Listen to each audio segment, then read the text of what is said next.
इधर अखिलेश यादव ने संभल पर चर्चा की मांग की है। संभल हिंसा बीजेपी की रणनीति का हिस्सा, ये अखिलेश यादव कह रहे हैं। बड़ी खबर आपकी टीवी स्क्रीन पर, ब्रेकिंग न्यूज आप इस वक्त देख रहे हैं। उन्होंने कहा कि जगह जगह खोदने वाले देश का सौहार्द भी खो देंगे।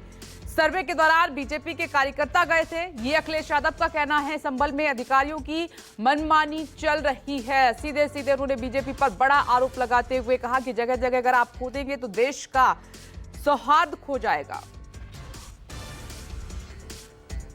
हमारे लिए संभल और खासकर भारतीय जनता पार्टी की सोची समझी रणनीति है। क्या सरकार उन पर कार्रवाई करेगी जिनकी वजह से इतनी बड़ी घटना घटी, जिसकी वजह से जान गई लोगों की? वो कौन लोग थे जो सर्वे कराते समय साथ में भारतीय जनता पार्टी के कार्यकर्ता गए थे?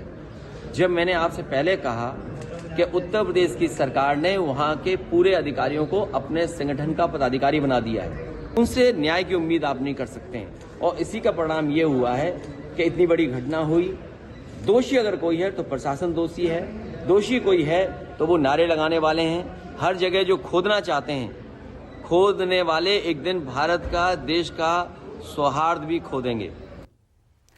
ये संसद का शीतकालीन सत्र है। 5 दिन की कार्यवाही हंगामे की भेंट चढ़ गई और छठे दिन भी आसार यही नजर आ रहे हैं। पॉलिटिकल एडिटर रमन कुमार इस वक्त हमारे साथ मौजूद हैं। अखिलेश यादव के इतने बड़े बयान के बाद बड़े आरोप उन्होंने बीजेपी पर लगाए हैं, तो क्या अब आसार नजर आ रहे हैं? ऐसे हंगामा होगा या फिर बात भी होगी, चर्चा होगी या नहीं होगी?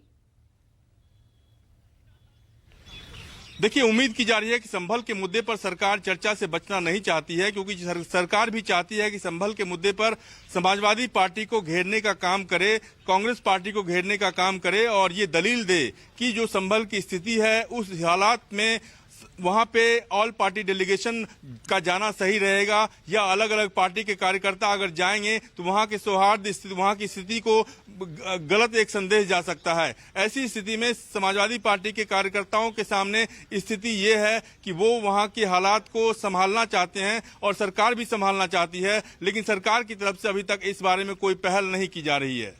लेकिन रमन, इस बात को कौन समझेगा? कल जो सर्वदलीय बैठक बुलाई गई थी उसके बाद किरण रिजिजू का बयान भी आया था। उन्होंने कहा कि विपक्ष ने भी माना है कि जो जनता का समय है और पैसा दोनों की बर्बादी हो रही है। तो आज ये उम्मीद थी कि दोनों सदन जो है शांतिपूर्वक चलेंगे, सुचारू रूप से चलेंगे, लेकिन कल की बात के कोई मायने नजर नहीं आ रहे हैं। यानी कि बैठकें तो होती हैं लेकिन विपक्ष मनमानी करता है।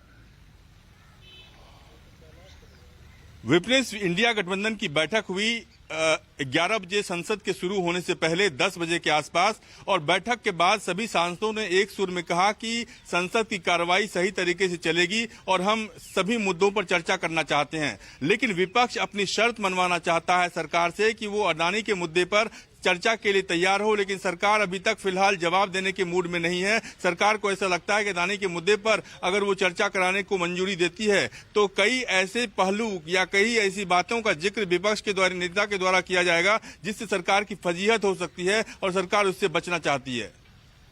लेकिन विपक्ष जिस तरह से दबाव बना रहा है रमन, क्या सरकार बच पाएगी?